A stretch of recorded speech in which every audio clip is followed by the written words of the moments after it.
According to Section 4 of the Office of the Superintendent of Financial Institutions Act, the Minister of Finance is responsible for the Office of the Superintendent of Official Institutions. Is this correct? Yes or no? Thank you. And again, for Mr. Lee Singh, how much will it cost financial institutions and companies to comply with OSFI's climate-related financial disclosure requirements?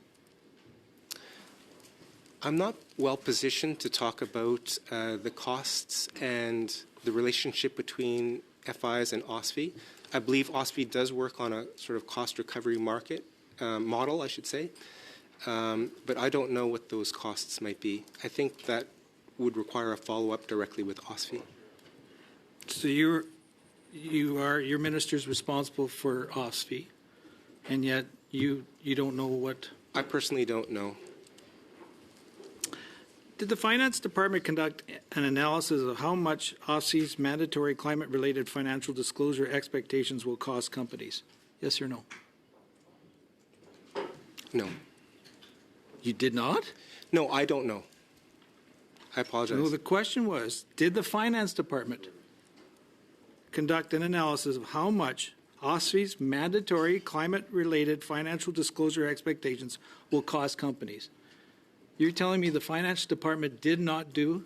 I'm sorry. I'm saying that I'm not aware of anything. How about Ms. Weir? Thank you, Mr. Chair, for the question. No, I'm sorry. As I said before, I've been responsible for federally regulated pension plans. That is an area that's outside my expertise. So no one's aware. Mr. Barb? I'm not aware. Thank you for the question. I'm not aware either. Wow.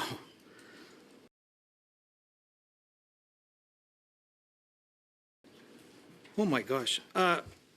Mr. Barb, if Canada adopted all 15 recommendations in the final report of this expert panel on sustainable finance, how many emissions would be reduced in Canada as a direct result? Well, first of all, I don't believe that we are on the path to adopting all those recommendations. So I don't think it's been costed from that perspective. Isn't that what this is all about? Reducing emissions? Right, but what I'm saying is that I don't think we've necessarily tallied or come up with a tally for recommendations that aren't necessarily going to be pursued. For how many emissions will be reduced by following these regulations? I think I will go now to Mr. Longfield, but I think what Mr. Barb is saying, I don't want to put words in your mouth, Mr. Barb, but they're still developing the recommendations, and as they develop them, they'll calculate the cost and the impact on emissions. Is that correct? Just maybe to clarify the question, Mr. Chair, we're talking about the two initiatives that we just, my colleagues just announced in terms of the, or focused on in terms of the taxonomy or climate disclosures, or because the expert panel went beyond that. I just want to be clear on the question. And you have no idea how many emissions are being reduced? We'll go now to Mr. Longfield. Thank you. Thank you, Mr. Chair. Given the short time frame, I'd like to start with you, Mr. Barb, and please be brief.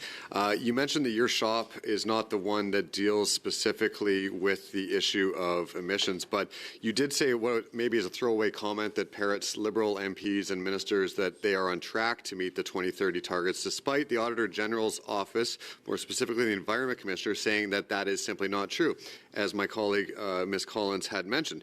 So my question is it the radical Liberal Environment Minister and his government that's misleading Canadians, or the non-partisan Environment Commissioner? Excuse me, Mr. Chair, point of order. Yeah. I don't see Mr. Barb really being able to answer that. Yeah, that's not a fair question. Thank you. But Mr. Barb, maybe you want to say something else about how we're moving towards emissions or not, whatever you want to say.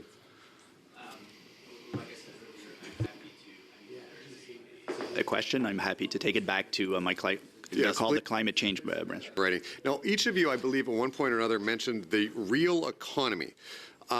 Could you tell me what the real economy is, and is this system designing a fake economy?